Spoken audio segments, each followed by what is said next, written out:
تو بہرحال آج کی جو ڈیبیٹ ہے صحیح معنی میں کہا جائے اور انصاف کی نظر سے کہا جائے تو اللہ تعالیٰ نے مفتی شمائل صاحب کو سرخرو کیا ہے، اور جاوید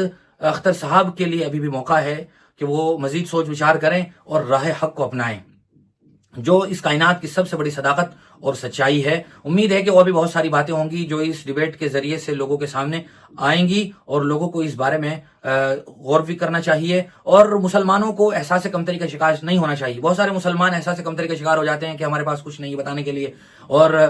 چونکہ اس طرح کا ساری دنیا میں پروپیگنڈا کریٹ کیا گیا کہ مسلمانوں کے بارے میں لوگوں کے ذہن و دماغ میں غلط فہمیاں پیدا کی جائیں، اسلام کی جو اصل امیج ہے، جو اصل اس کا خوبصورت چہرہ ہے، اسے مسخ کر کے لوگوں کے سامنے پیش کیا گیا، تو بہت سارے مسلمان احساس کمتری کا شکار ہو جاتے ہیں۔ مسلمانوں کو بھی اپنی معلومات میں اضافہ کرنا چاہیے، اپنی نالج کو اسلام کے بارے میں مزید بڑھانا چاہیے۔ یہ اسلام کھلی ہوئی کتاب کی طرح ہے، قرآن کریم کا ایک حکم واضح ہے، کوئی ڈھکی چھپی بات نہیں ہے، جو بھی